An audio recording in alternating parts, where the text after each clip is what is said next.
All of you have been told, when you do dentistry to do fillings, crowns, everything, you are just curing and relieving. Most important as a dentist, as a doctor of the mouth, you comfort your patients. You understand? Comfort your patients. A real voyage of discovery consists not in seeking new answers, but opening your eyes. Today, you're opening your eyes, opening your brain. Colors, flowers. Can you dim the lights down a bit? Little bit the lights. The next video you're going to see, just concentrate and think that you're in meditation and see how it affects you. Alright?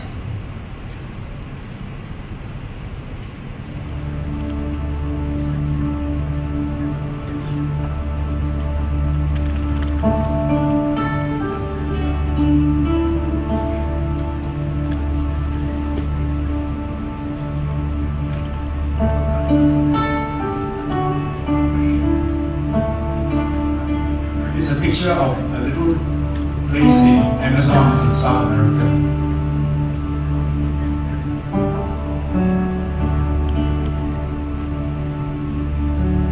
These are the music, the sounds that you got to play in your office.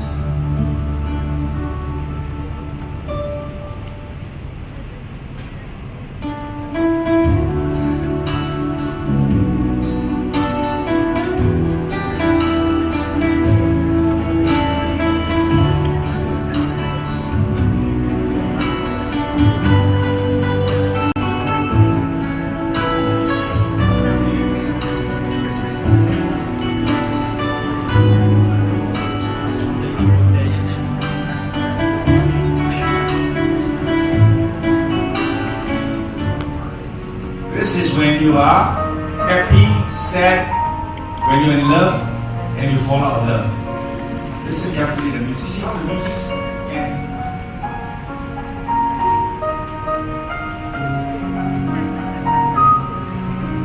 You want to close your eyes. Close your eyes.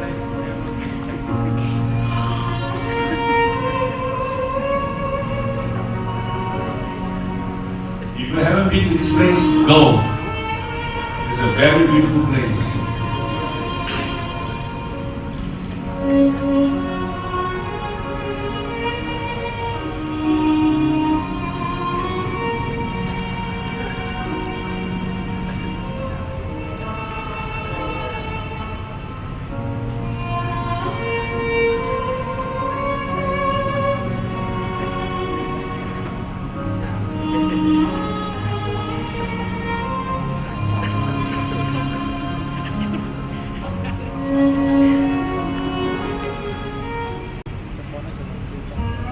This one is really calming. It's a Buddhist chant. This is a glacier.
Now, this was one of a few years ago, this was my reception room in my office. You see how soothing it is? Do you know that some restaurants play very loud music and very hard chairs for you so that you do not spend more than half an hour in the restaurant or in the cafe? See how the sound will get you out of the room?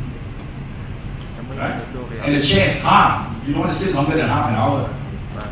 Whereas the chairs in Starbucks and all the places are soft, so that everybody sits there for 2 hours and don't drink the coffee, one coffee. See, so you can understand, this has got to do with business and everything. So this is what I will tell you when you design and decorate your office. Design according to your style. My style is not your style. Your style is your style, okay? And the mouth and the lips, they are all very sensitive. When you have a mouth, they can taste things. You know, the tongue, it's unbelievable. The lips, they can feel things. All of you know how your lips can feel. How sensual can you be? Right? So the journey begins. A sensory tour of your practice. But it's not a practice. I'm going to give you a tour of the world. I could not include the Angkor Wat sunset and sunrise because I didn't have time to do it. So in Disneyland, here you leave today and enter the world of yesterday, tomorrow, and fantasy. This is what your office should be all about. Disneyland, colors, music. Interlaken, Switzerland, colors, again, symmetry, everything. Sunset from a cruise ship. Sunset in Maldives. Autumn in Osaka. Now all the things I show you, you can see it yourself. Just remember, you can do it. This, very few have been to Yosemite, California, the Big Dome, where many people will climb up the rock. Okay? This is Mount Rainier on a golf course. This is in China, Kunming, where the golf course is. Of course, this is the famous Fuji. The inside of the Sistine Chapel. Now this one, some of you will be the Bellagio reception at Las Vegas. Alright? Switzerland, Great Wall, Eiffel Tower, Turkey, Istanbul, Shanghai Pudong. This is Chicago, which I go every year for the last 35 years. And I think every year I will meet Mr. Sasaki in Chicago on the 3 coldest days of the United States. It's so cold, you don't get out. You stay in the exhibition and the lecture. Okay? It's very cold. I welcome any of you. You write to me. I'm going next February. If you want to come and join me in my group, go ahead. We'll visit dentists. We will eat. We even know which restaurant we're going to eat for the next 2 days there. We know exactly when the bus will come and the bus will go. Because we've been for 35 years. It's a great meeting. The best meeting in the world at the beginning of the year to tell you the latest things that will be out. Nobody would get a better meeting than this. Only 40,000 dentists will attend that meeting. Right? And at that, they also have the biggest McDonald's outlet there. See the colors. Right? And of course, all of you must bring yourself, your family, especially your darling, to Venice. This is spectacular. I've been there 4 times. And I will go back again next year. Roses, they're just not red, they're white, yellow. You see the color. See the color, how it attracts you. Can you imagine if you have this bouquet at the entrance of your office? Real flowers. Even there's no smell. The customer can smell it. Even there's no smell. You get it? They can see luxury. They can see love. Right? Cars like this. In one of my trips to Europe, this car is a limited edition. Nobody can even buy it now. It's a collector's item. Right? Spa. Is your dental office a spa? Does it feel like a spa? A lady would love to go to a spa than to see a dentist. A lady would prefer to go to a hairstylist, hair salon, than go to a dentist. Men are too. Alright? So the dental spa. This is a spa in Shanghai, run by a Korean dental group. That's the reception. This is a whitening office, just whitening in Bangkok, in Paragon, which is run by a dental supply company. Just whitening, nothing. 6 rooms, only whitening, nothing else. Alright? This is the spa within the dental clinic in Shanghai. They have spa services. This is just another office, just give you an idea. This is one of my offices before, right? See? It's the feel. When somebody walks in, you say that you want to be an aesthetic dentist. You must be aesthetic. Your office must be aesthetic. Your girls must be aesthetic. You cannot be aesthetic dentist and you got a lousy interior decoration in the office. You got it? It must be everything, alright? Even the way you walk, the way you talk, the way you move your head gives you that. Okay? Now this is the whitening spa room.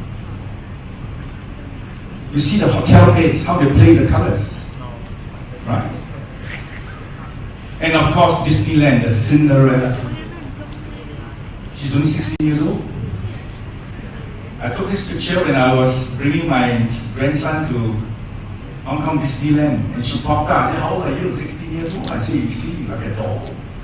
You see how we believe in fairy tales? Because it's so pretty, it's so cute and so nice. Why is it that nobody talks about the office? You see, customers and patients expect you to be good. You understand? Also, you can't see you, right? They expect you to have very good staff. But a little extra they like is, how is your office welcoming me? How is your office taking care of me? Right? And after pay in dentistry, most research has come out, the worst thing after pay is called sound. Have you all been treated with an air rotor? High speed? You know how it feels? And your high speed wasn't working very well. You know, even though even though your head is not rocking, but the sound, you rock it. Got it? Sound, everything, the sucks. You know the high-tech sound, the sound that you do the big suction is very pleasant compared to the slimy sound. The slimy, gentle sound is not as nice as the high-tech sound. The high-tech sound has got a certain tone, planned that way. It's designed that way. Do you know that? So if your assistant puts the wrong place, the sound is not the same. Right? So we teach our assistant, when you hear the sound off, when you're in the right position. So these are little details. So Cinderella, these are some of my staff before. And of course, the new face of film. This is the Bollywood. You see, now they come up with all the media, what is the beautiful face, what is that. So, who are you more attracted to? An ugly person or a beautiful person? Of course, you know. So you have to look. I have a quotation saying, to attract attractive people, you must be attractive. To attract powerful people, you must be powerful. To attract dentists to join your practice, you must be successful. You cannot be a not so successful dentist and expect dentists who want to be successful to join you. You got it? You got to set the example. The beauty is the vision of harmony. Agree? This one I can send to you if you want. Beauty flows from the spirit within. Elegance is in the details perceived by few. That means very few of key people will perceive elegance. Elegance and loud and show off is different. Elegance is very, very stylish. Okay? Beauty doesn't follow fashion. It dictates it. And the most important thing here is the image of beauty never pales. Got the wrong one? Okay. To understand beauty is to possess it. Where did I get these few slides? Tell me, ladies here, which is a famous shoe brand? Yeah, this is from a Ferragamo advertisement 8 years ago, where they don't tell you we are Ferragamo. They don't tell you about bags check. They tell you this is what we believe. So when you come, you really believe they know what's beauty. See, senses doesn't mean that it must be direct. It's indirectly. A lot of your promotion, whatever you tell about people is indirect. Okay? So if you want this, say I want the Faragamo slides. Send my email later, okay? I give my email. Now, isn't this a beautiful golf course? Alright? When you go there in spring and in autumn, the colors are unbelievable. Even if you're not a golfer, you'll love the place. You know what's nice thing about golf courses? They're the best kept gardens of the world. And only few privileged people can see the golfers. I fully encourage you all to play golf. And if you're a man, you want to buy a golf course membership. And if your wife say, why are you spending the money? Just say, I'm buying you a piece of real estate. We can go for walks there. Of course, you won't go walk with her, but you must tell her. I mean, you must say, sometimes. Okay? Your practice image. This is another view of the other office. It's when you walk in, they must feel this is something, this is some place I want to be. Ambience. This is the word you got to learn. Ambience. What's the feel? What's the feel? What's ambience? Designed for the senses. Everything is designed for the senses. I design the office. I design my uniform. I do everything. My movement, everything is to go for your senses. Hydrosedation. Color, sight, sound, music, smell, aromatherapy, hypnotics, medication. You all have experience when you go to a very, very nice office or very nice, all of a sudden you get hypnotic. See? Same for your customers. Alright? Now, hydrosedation means things that you can do in your office. You must have a state of harmony. You cannot do things that are completely contrasting. And this is the book, Dr. Solomon said, buy this book. This book is about everything I'm talking about. And this book, you all should know, if you have babies, everybody talks about the Mozart effect. That the baby, while in the mother's abdomen, hears. Even smells. She can even smell that the mother likes peanut butter. You know that? Right? That's why the mother's bond for the child is unbelievable. Alright? So you can be the best dentist in the world, they don't believe you. Because in a dental office, the dentist is only 15% of the whole team. The rest is your staff, your front desk, your phone. Even the person who operates your elevator in your building. Why? I'll give you an example. Tell me when I'm short of time, Dr. Somev. Your customer goes to your building, goes in the lift, say, I want to see Dr. Peter Tay. The lift attendant says two things. Are you sure? You're over. You've come to the best place in town. You win. That's one moment of truth. Got it? They go to your toilet dirty, that moment of truth. Okay, I'll give you an example. McDonald's. Have you gone to a McDonald's restaurant and you notice within 200 meters of it's always clean? They pay people to clean it every minute.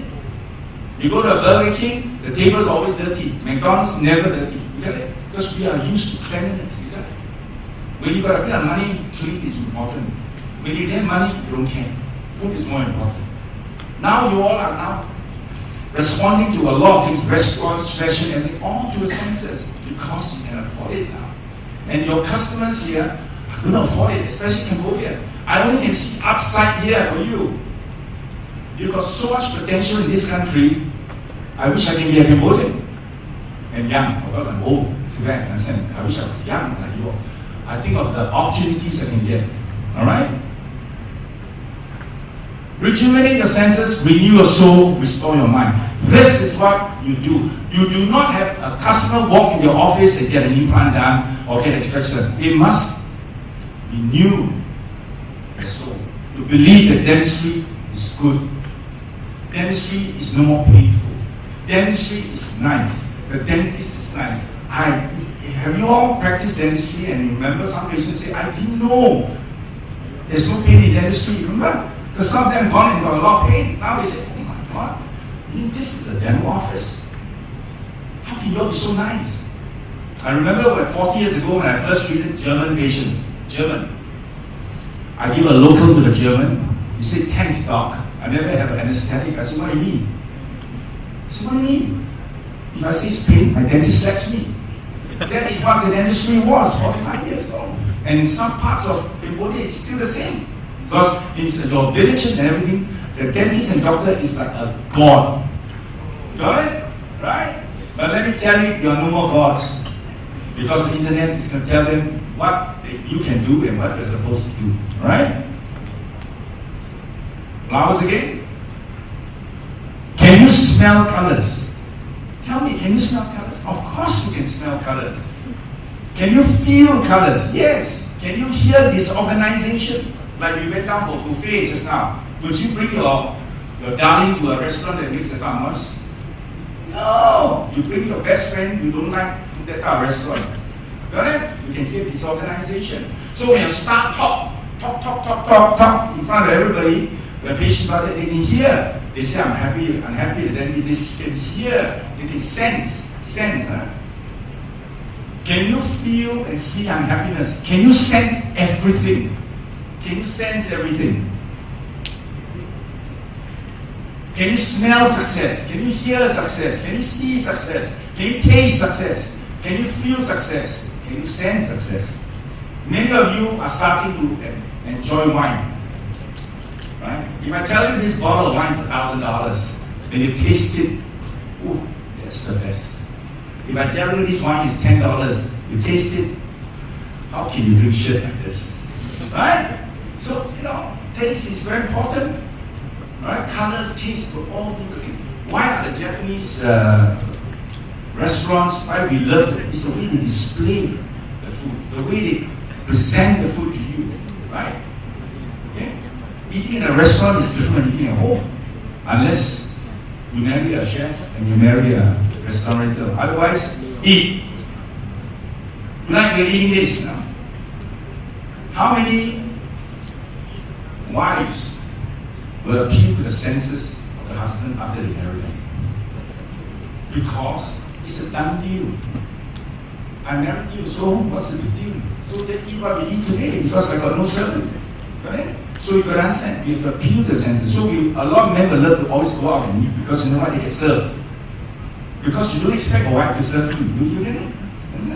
And a lot of women like men to serve them in a restaurant because their husband never served them after they got married. They only did it before they got married. Okay? Alright? See the food? See the food, the colors? Just imagine you don't have reds and only one color. It looks terrible. You're not attracted to the cake. Alright? Psychology of color. This kid that's born will be influenced by all the colors and the environment around her. She will be influenced by what she sees, what she eats, and everything. Alright? Look at this. This is in Nepal. Selling spices. See the colors of the spices, right? Isn't it attractive? Healing the colors. Now, this is something you can heal with colors. Right? Can you imagine you are healing from a major surgery and the room is painted red? Man, I tell you. Huh? You know what I mean, right? Huh? So the colors can heal. But blue, it used to be a very popular color, like blue. Because blue used to be soothing, but it's too cold. It's not warm enough. Turquoise. Right? And be careful with pink. They might think you're iffy. Alright? So you must play around with pink. So the latest hot color is orange. Kind of mix between red and everything. Because I know in the last 4 years, all the new logos of all the dental offices, orange was the predominant color. You can observe it? Yeah? Alright. See this color, purple? You see, you can heal with colors. Sensitive office. The first one is smell. Smell. Have you heard of your patient say, oh, You smell like a dental office. There are ways to get rid of the dental smell. I sell that item. No, serious. Because all the purifiers and all the things that smell doesn't do the job.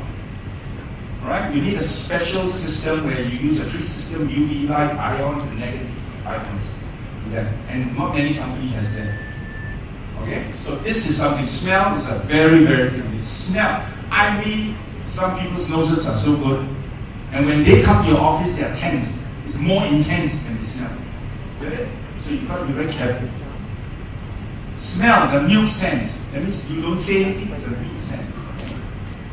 Milk means don't hear it, but you smell it. You don't see it. Aromas, smell success. Dental service smell. Smell by vision. Smell by the sound of flushing toilet. Now, if you don't have space in your office and you are in a dental treatment room and next to it is a toilet, every time he flushes, he pisses off the patient. You got it? Huh? Right? You drop instruments. Got it? So you know what I mean. I don't want to tell you. Go back to your office and start writing all the things that if you were a customer to your clinic or to any of clinic, what would you want to have?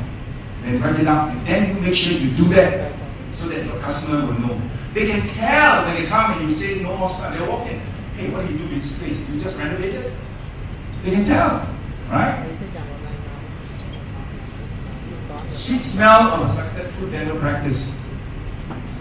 Okay? You can use aromatherapy, you can do whatever you want. If you got lavender flowers that you buy cheap, put a lot of fresh lavender. You surprise right from you to your smell the office. I was told by one friend of mine who was brought up in a very wealthy family.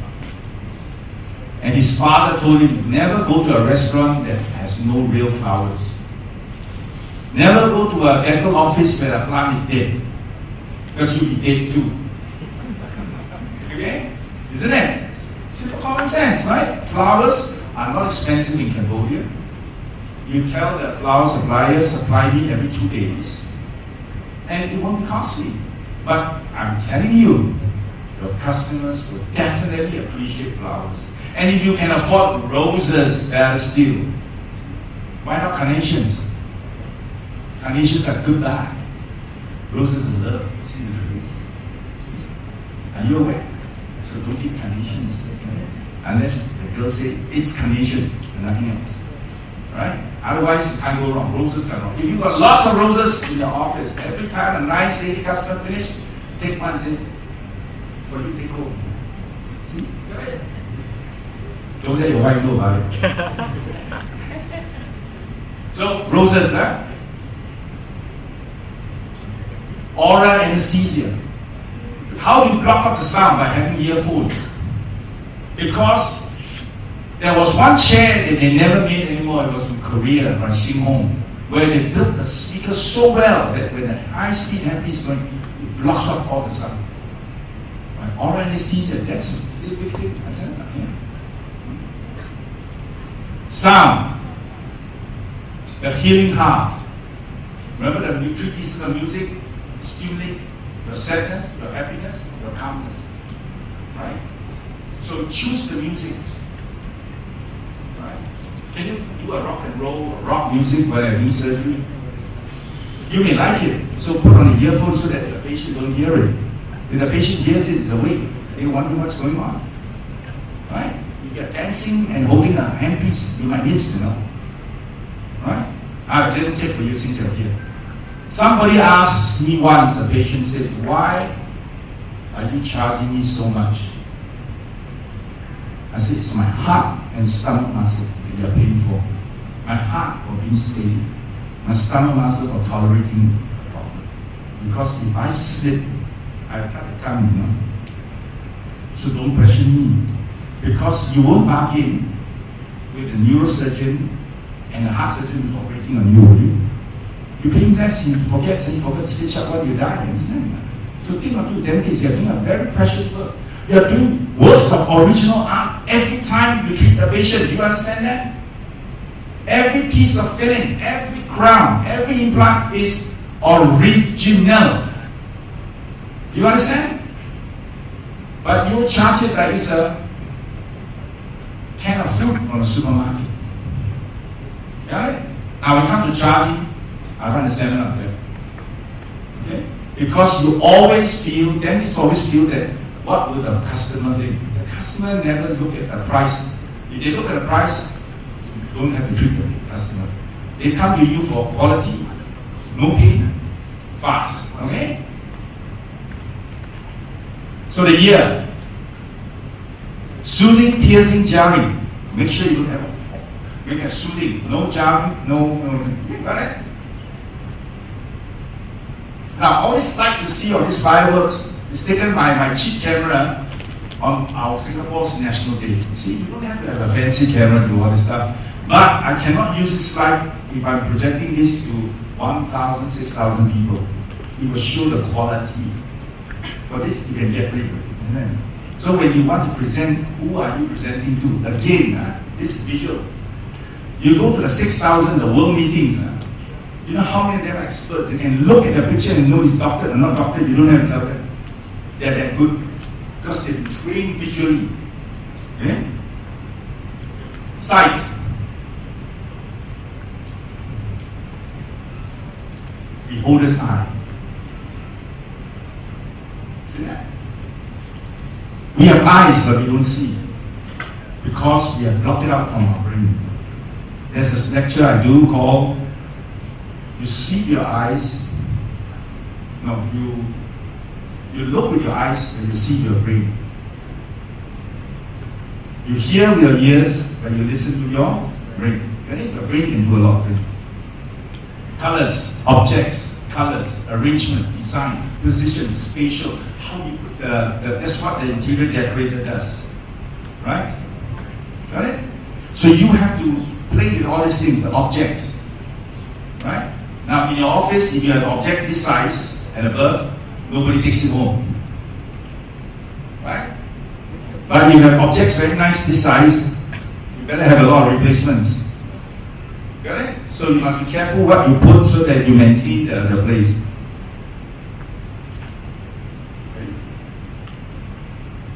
See, this is another view of that office. You see the tank and all that stuff? All the lights. How we play the lights, how we angle the envelopes.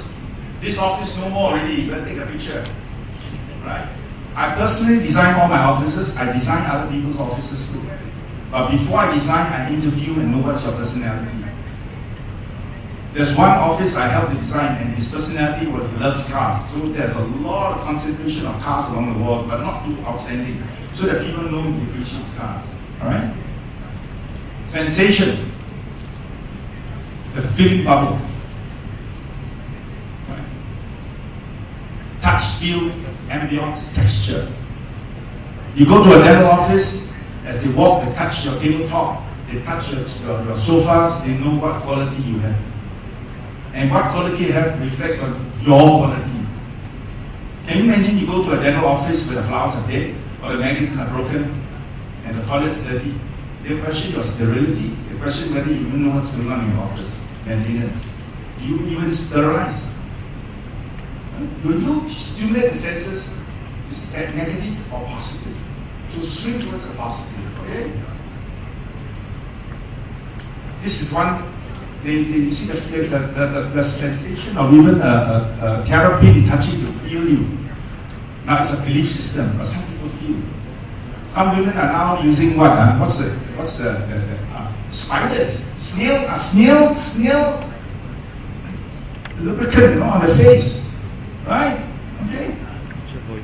So this is an example of a feeling.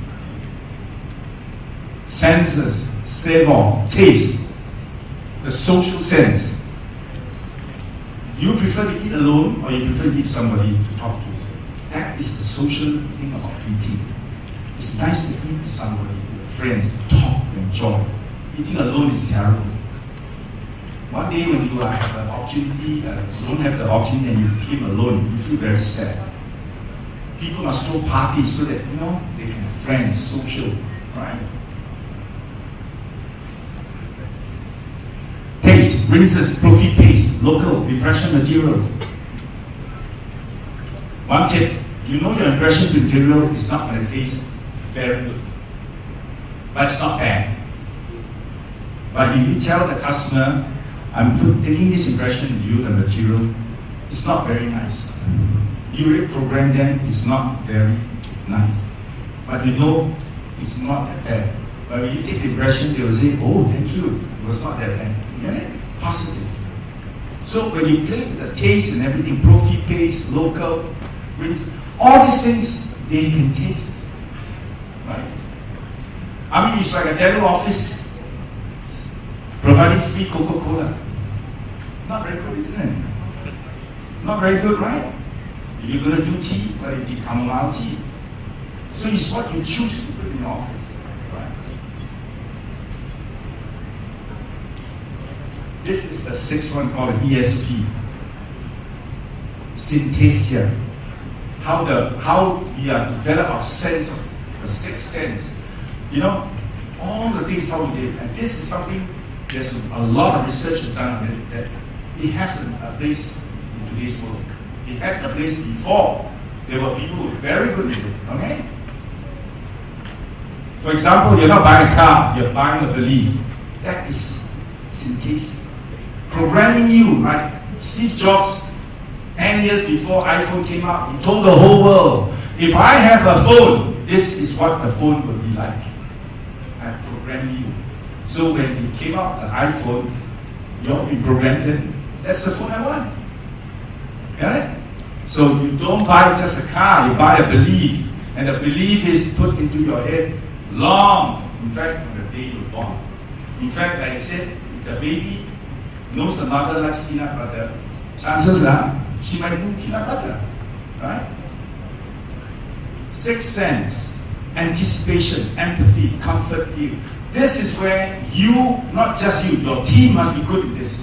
To be able to empathize, to feel. Like, for example, they did a research in a library. See your hand? So the hand is here, and they checked all the people borrow books, and they did an experiment. Every time the librarian, see, thank you for coming, touch my hand, and they found that every time there's a touch, they had a better response of people coming back to the library. Just a touch alone. Like, for example, you will want to calm a patient down and say, because you've got a nurse in there, don't worry. You see that little thing. But who else should do that? Your staff, not just you. Your staff, very important. Alright? So comfort, heal, anticipation is the ability to anticipate what the customer is feeling uncomfortable. Get it? Right? You must be able to open the eye. Therefore, you don't understand why a restaurant supervisor is such important. They don't serve, but they are watching who's unhappy, who's not being looked after. Understand? Anticipation. This is someplace in Hawaii. Again, go back. To cure sometimes, to relieve often, but to comfort is always. People want to know how much you care before they care how much you know. Remember? Don't talk to your customers in dental terms like, this is class 1 angle. They're not interested. They're only interested, my jaw is forward, backward, ugly. Okay? I'll teach you one thing which some of you have heard before I close the lecture. A little girl, 5 years old, is coming to see you and lost her ease. The baby molar, second molar. You are now trying to convince the mother that she needs a space maintainer. It's unilateral, the E is lost on one side. Most dentists will spend 10 minutes explaining to the mother about growth, explain about anatomy, the cephalic rhythm. They don't care. How do you tell the mother that she needs a space maintainer? Mrs. Someth, if you don't put a space maintainer in your child's teeth, the jaw will shrink. See the word? Shrink. And she will become ugly. Put the space maintainer in. Right? You must know how to say things. Because if you will spend 1 hour trying to tell this is class 1 operation, if I do this, I'm going to drill the implant system into the system, I'm going to reduce heat. They don't care whether you reduce heat or not. Don't give me pain and make sure it stays. I'm happy. And do it fast. Right? Remember, the customer wants service. He wants not just the best dentistry. They expect you to give them the best dentistry, but don't have to explain why this implant is better than the other implant. They don't care. They want to get out of the office as soon as they can.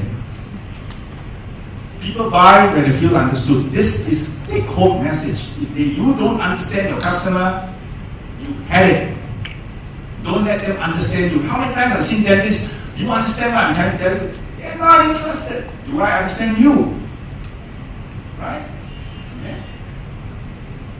Now this is the take home message, very important.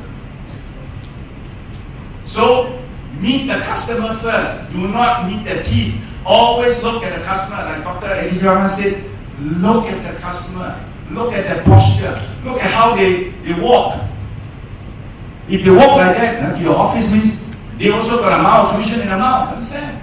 So what happens when the patient walks to your office with a bite like this? So one side is higher than the other side. What do the dentists do? Trim the higher side, right? If you've got a short leg, you go and see an orthopedist, do you cut your leg? No. You understand? Dentists just used to cutting. They don't know what it's called. Adding value, adding the height. Most of the cases in class 2, these two are all lost in vertical dimension in 3 dimensions. Horizontal, sagittal, vertical. But we are only now teaching dentists to do 1 dimension vertical. What happened to the joint? What happened to a lot of stuff? You got a lot of things in dentistry you're not aware of. When you examine a customer well, they will know you are different from the other dentists. Alright? So meet the customer first, talk to them, find out about them, what their fears, what they expect of you. If the customer expects you to be God and you are not God, better tell them first. It happens, you know. When a customer keeps on telling a patient you're God, a doctor you're God, after a while he gets in the head of the doctor, he's God. No. Understand? So better know.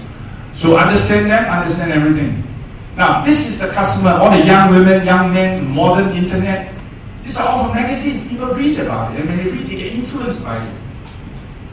Look at this. These are the type of girls. I mean, they spend more money in fashion, they spend on dentistry. Why? Because we dentists don't know how to respond to their senses. Michael Jackson, he's passed away. But you know how many people at one time want to dress like Michael Jackson? Right? But they don't tell you. So you go to the hairstylist, you cut their hair, everything, you say, I want something else. You got to ask questions. Meet the customer first. Because personality is not black and white. Personality is a kaleidoscope. Everyone is different. Then meet the face. Different faces. You must have a face that matches the body and match the teeth. See, you do the teeth, you don't match the face, you're in trouble. Right? See? China girls want to look like Koreans. Western women want to have dark hair. Asian women want to have blonde hair. You know, that's all thing. What's going on? Asian will avoid the sun, want to be fair. The Western one can get dark. They're dark under the sun. You know? Then you meet the teeth. Is she a pretty girl? This is a dentist from Indonesia. I think Echiman, you might know her. Myrna, Dr. Dama's associate dentist. Right? So there you are. See, people put crazy things on their teeth. You know how many people get rid of gold teeth and now they want to put diamonds on the teeth? Yeah. Colors again? Colors are new. Color code. There are books called the color code. Yeah. They even have the fortune teller say, you know, hey, here, what month you're born, which star you were, you should have a certain color. Yes, but color sense is very easy. You must always remember women have very good color sense because most men are color blind. Are you aware of that? Do you know that? Almost 70% of men are color blind. So when the girl say, when a lady tells you, is this blue? You say yes. You say no, it's a certain shade of blue. Don't fight. Right? Yeah. Right. And never agree when they say, is this handbag right for you? You never say up to you. Then you say you show no concern. I mean, it's like the customer talking to you. You cannot say yes, no. Show a bit of that you know what's going on. Okay, color code. Color combination. See? Just ties alone. Dressing for success. Now this is important. I don't have much time on it. Because you are the message. When you appear here, tomorrow, anywhere, as you walk in, as you meet people, as you talk to your customer, Even when you are in the reception room talking to another customer, your patient is out watching how you talk to them. Are you authoritative? Or you are? You see how I extend? I walk like that. Right? Now, Dr. Nathi said a lot of people have fallen posture. Right? Okay. I got 10 minutes. That's fantastic. I thought I only got 2 minutes. I told you it's how fast I want to be and how slow I want to be. Because you know why? I practice. Alright? So when you practice enough, you only need a script. Okay. So you walk like that. And you walk like that. You walk in like that. Remember, any of you know Princess Diana? You know Jacqueline Kennedy? When Jacqueline Kennedy stands, she's like that. And a pianist is to put a book on their head as they're playing to repeat posture. Right? Dentist not careful, you're already bending. As you work for 20 years, you'll be bending more. Right? You get back here. Thank you. Oh, yeah. One more. Lá nó đặt ra mày lá hay và quyền lại luôn mùi where we had a group of APDSA from Cambodia attending there, and he's going to present a very interesting.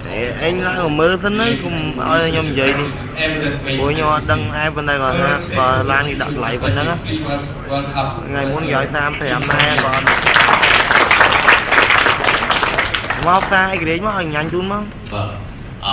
So I think that's probably what put me in a position not as like a senior, very successful dentist like what we just get from Peter. I would like to talk something more like related to your daily life, and you can apply that for tomorrow even. So the topic when I get the invitation from the local committee asked me to what topic to present. I actually have two different topics. One is more research oriented, which is about stem cell and tissue engineering, which I thought my PhD project is about stem cell and tissue engineering. And the other topic is about evidence-based medicine. So I asked Professor Hong which topic he would like me to present, and then eventually we agreed on maybe we choose the research and practice in evidence dentistry because that could cover the whole range of audience.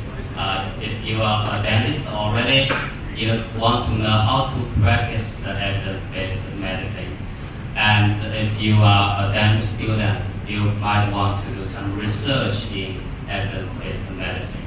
And if you are a very successful dentist, so you will think, okay, how to judge if evidence that published is good or not. So based on that, I choose this topic. I hope I won't put you in sleep, so I will make sure that I combine this with more my personal experience as well to share with you. And for the very, very basic part, I will show you very rapidly. And if you are interested, you can contact me. I will give you my email address at the end of this talk. Alright, so I have a very complicated experience in my education. I got my DDS degree from China. Which is the first dental school in China called Western China Medical School of Dentistry, and it was established by Australian, Canadian, and US dentists about 120 years ago. So 110 years ago. So this is the first dental school in China. And then I did my orthodontic training in the postgraduate program. And then after that, I went to Europe. I got my PhD training in the stem cell tissue engineering in the University of Groningen. After I finished my PhD there, I joined the James Cook University Dental School as head of, as a coordinator and head of the orthodontics. And I started with Professor Santam. We started the postgraduate program in orthodontics in Australia. And we only have 6 postgraduate programs in orthodontics in Australia so far. More than half of my time has been spent in research. I've been working with a lot of dental and medical journals. So if any of you are interested in publish anything in a dental journal or medical journal and you want to get some advice, I'm happy to help you, especially for the young dentist. So my research interest, as shown on the screen, is mainly tissue engineering and regenerative dentistry. I'm working on a project which is going to treat the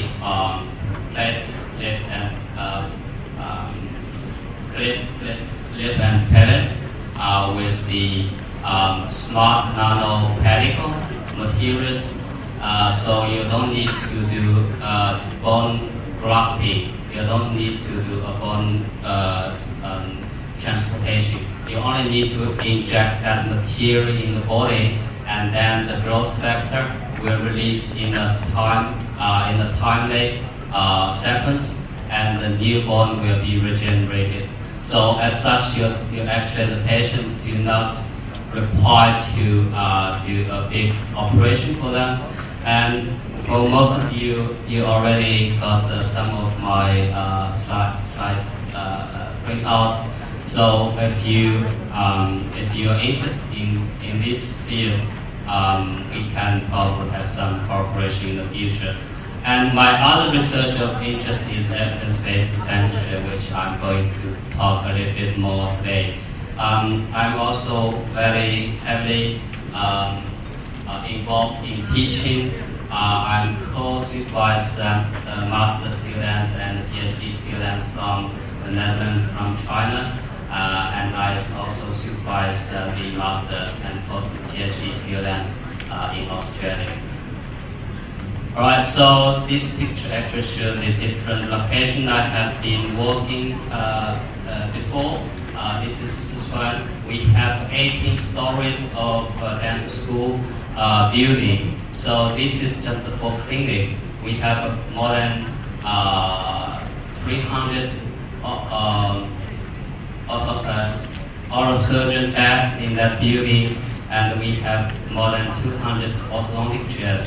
So this was built in 2008 and was considered as the biggest dental building in Asia at that time. I'm not sure if this record has been break or not. And this is a clinic in University Medical Center of Groningen in the Netherlands. I've been working 1 day a week when I did my PhD research there. And this is James Cook University, which I'm working at this moment. If you attend Professor Santam's lecture this morning, he already showed you some quite nice picture about the dental building, and our postgraduate clinic is located at the D1, the teaching building. We have another building which is solely for the dental hospital, which is 85 dental chairs of them. So, right, so this is the structure of my talk today. First of all, I want to discuss how to conduct a systematic review. Systematic review is also called as one type of clinical evidence, and we will discuss more about this later. How to practice evidence-based dentistry. I will use orthodontic, which is my background, as example, and how to assess the quality of the systematic review. If the evidence are reliable or not, you need to have some method to judge that. And finally, we want to speculate what is going on for tomorrow. So that's actually fit into the theme that we have today.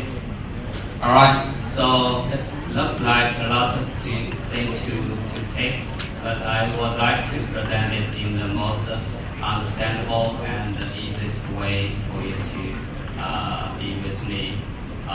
So the idea of the evidence-based medicine is quite simple. It's about more than 100 years ago. The medical doctor who had some patient in the clinic, we meet who had a clinic question, and they don't know how to deal with that. At that time, they thought, hey, if there's a method, I read a question, and I can, within 1 hour, I can gather all the information from the other doctor all over the world. How do they treat the same problem, and what would be the final result? So that's the idea at the beginning that people think about that. Is that possible? No, not in 100 years ago, but for today, it is possible because we have internet. We can Google any clinic question we are interested in. And more specifically, we can go to the medical data database online like PubMed. So you can spend just like 10 seconds, you get all the research in the particular field that you put as a keyword searching.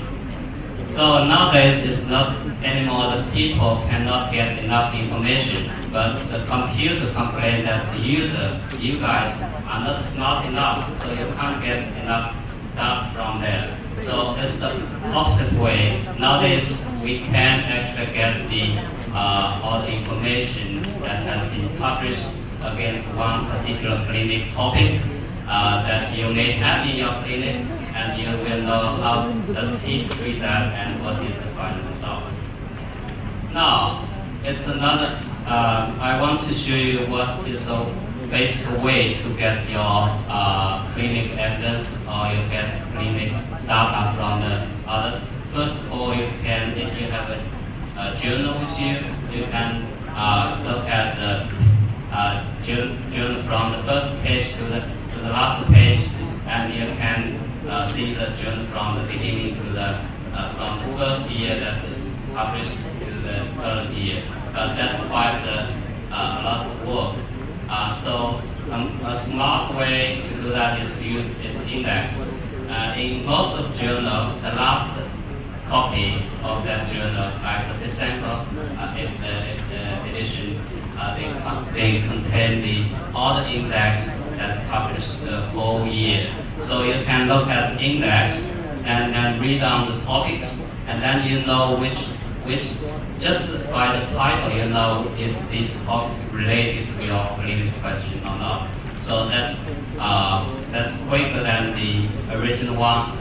However, the easiest way or quickest way is the internet search by the PubMed. So you use the PubMed and you search.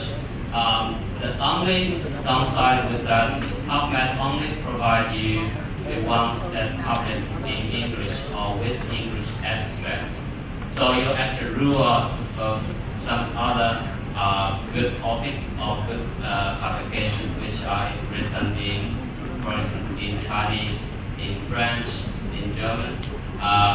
So in order to get the whole, the complete picture, you need to actually search the whole internet with more search engines. Like today, we have a lot of very good presentations we've heard. However, you can't search the presentation from the normal internet engine. There is a database that collects all the international conference abstracts. So you have to go to that search engine and you can get the details for the conference abstract as well. So the reason why we collect all the information as much as possible is just want to establish a solid base for the evidence-based practice. So that's I'm going to move on with this. So if you have an article you are really interested, just look at the reference at the end of that article, and then you will get more articles. And then you look at further, because this article might be published in 2009, and you'll see that the later articles that cited this article, because they are relevant, that's why they cited this article in their new publication. So then you get the new publication after this article, and then you search the reference of these articles, and then you get the relevant articles as well. So just within one research paper, you can actually establish your own database with the articles. And it's not difficult to do that, because with the PubMed, they have the function that which these articles have been cited by how many different articles. So you don't need to do it manually. It is all compute-based. So it's the digital age that provides with us a lot of convenience. And I believe most of you here play with iPhone and you have iPad. You know how to play computer games, and this is much easier than that. So I trust all of you can actually learn how to do that. So this is just an example that how you create your own database in a very quick way. For instance, your professor asks you to do a review on the topic, and then you must have some topics or articles from your professor, and you can use this method to create your own literature database, and with that you can make a kind of comprehensive review, but it's not systematic review. So then I want to move on with this. Nowadays we do not have the problem to search the literature, the evidence. Now the problem is that we have too many papers and too many clinical evidence. As a very busy dentist, do you have time to read like more than 10, 20 articles a day? Because we read new questions every day in our clinic. The answer is no, because we are too busy. And even if you read all of them, then at the end I will tell you that you will get more confused than before, because each article tells you something different. For instance, if you need to use self-ligate bracket to treat the patient, will that bring you more, does that make your treatment more effective? You will see that maybe within the 20 articles you got, 15 told you that it's more, 5 to you more effective, 5 to you less effective, and another 10 say that there's no difference. So which one is the best evidence you want to follow in your clinic? You don't know, because you need to have a way to assess them. And then this is the idea that the more literature that you get, the more confused you will become, and it's very difficult for you to make a final decision. So the solution is actually also from more than 100 years ago. They said if you just accumulate the fact of scientific research, then science itself will be bearing too much weight on their back. They can't move forward. So the best way is that you digest it. You put all the previous study together, and you use a way to synthesize all this evidence, and then you make an overall conclusion based on all the published evidence. So I'm not sure you are still with me. Put it very simple way. You get 20 papers, and you put all these evidence together, and you just like you have run a clinic research in all the different 20 different centers, and you merged all the data. The final results get from there is the best one, because you kind of move all the bias, and you get the more objective results.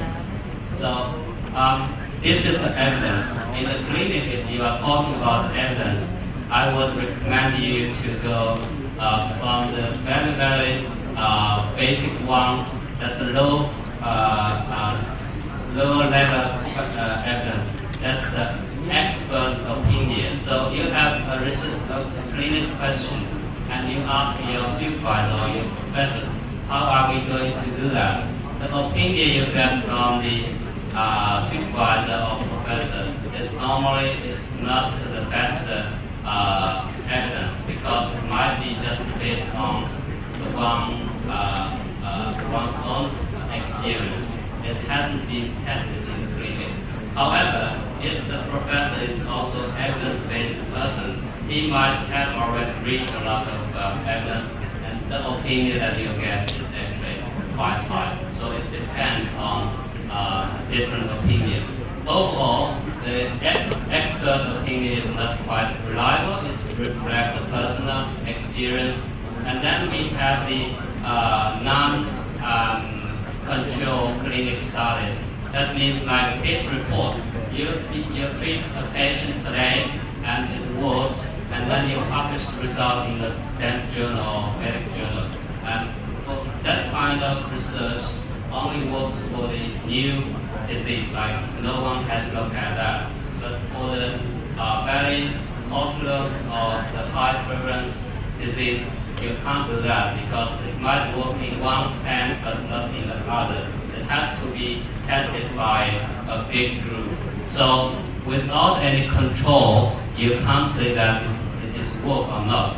Say, if someone got a common cold, if even you don't treat the patient will be recovered within 7 days. The common cold can heal itself. So it's the progression of the nature of your human body. It's nothing to do with your interventions. So how do we know if a medicine or if a treatment actually works? You have to set a control. The control is that, like, one group of people use the treatment you recommended, the other group do not use the treatment you recommended. And then you compare the final result within a certain period, and then you know if this is working or not. Okay, so that's the control. Control is very important to set up a clinic reliability of your evidence. Then you might have some tricky, because I might to have all the very severe patients in the control group, and I put the very, very mild disease group people in the intervention group. And definitely you can say that the one is not that disease sick will recover soon. So that means you can actually bring some bias if you just set the control by yourself. Therefore, we bring out randomization into the research design. That's the randomized control trials.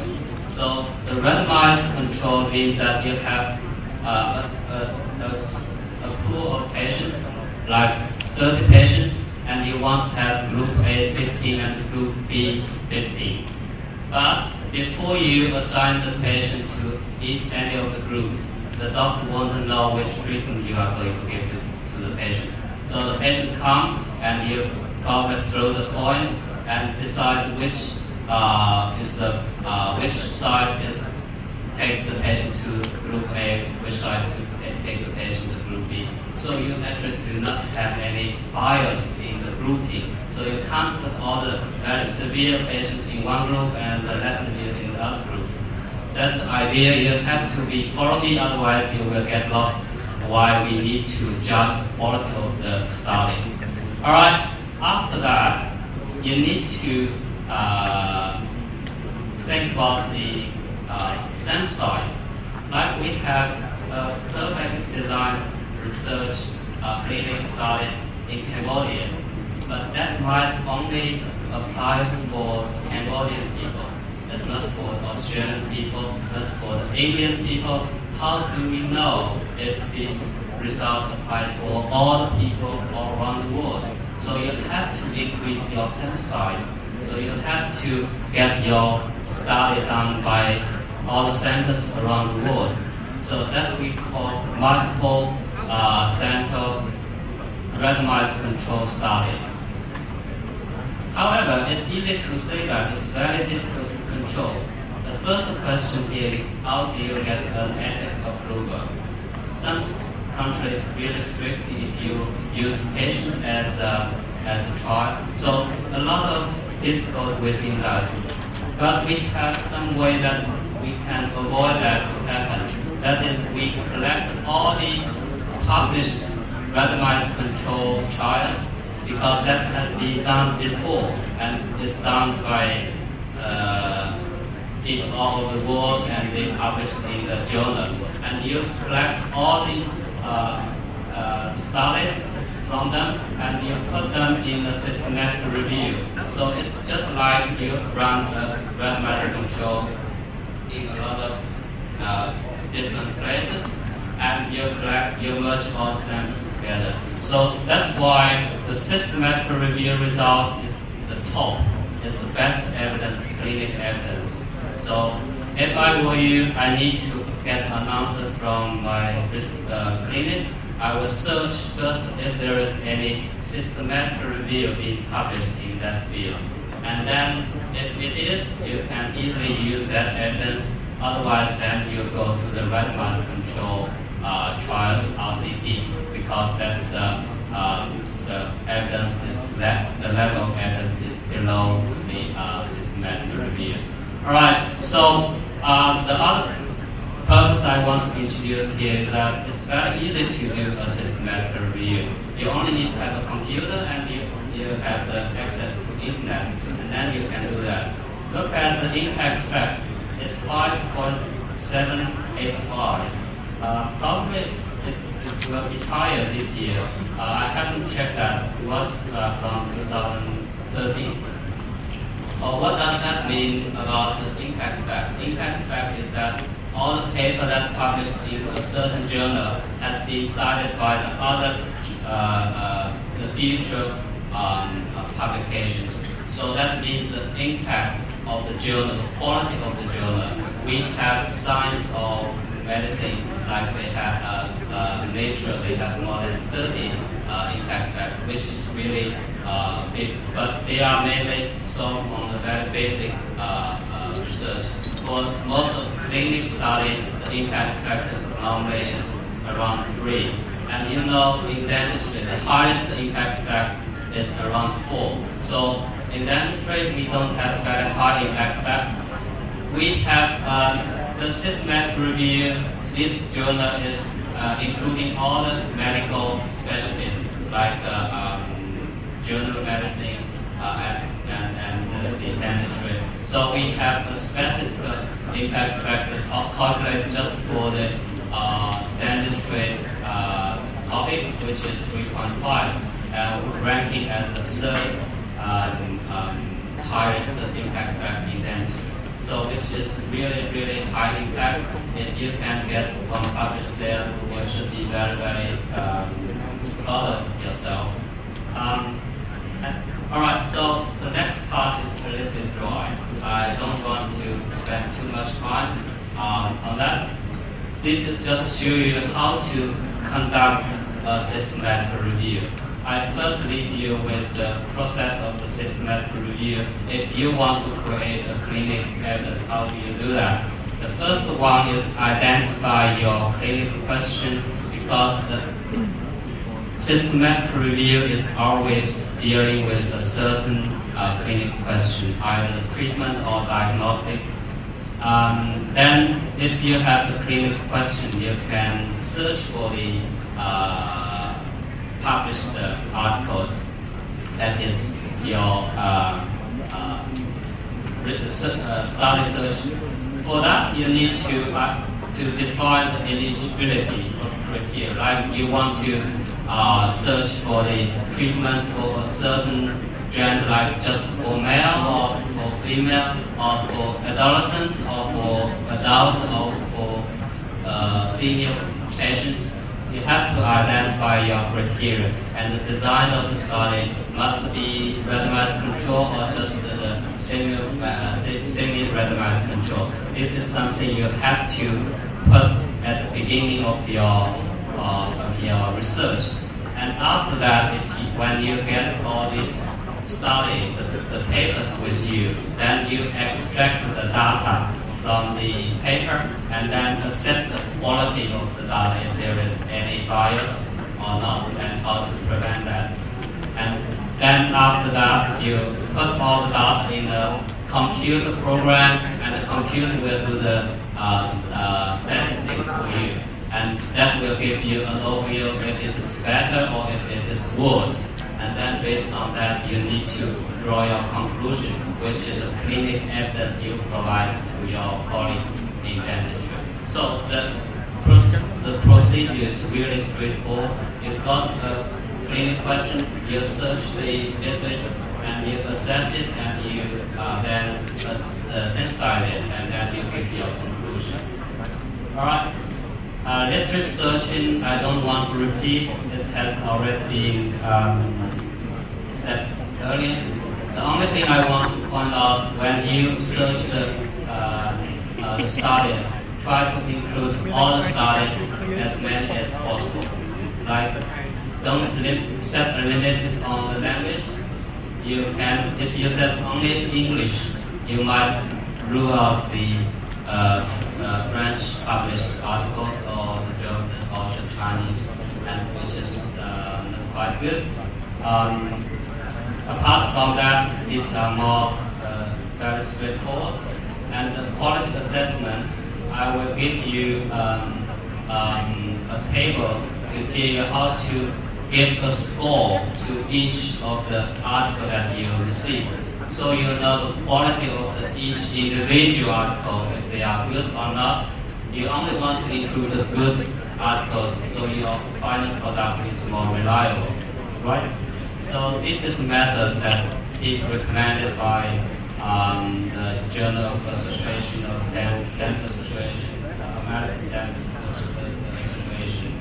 So this is how you score your article. First of all, you need to find if there is anything mentioned like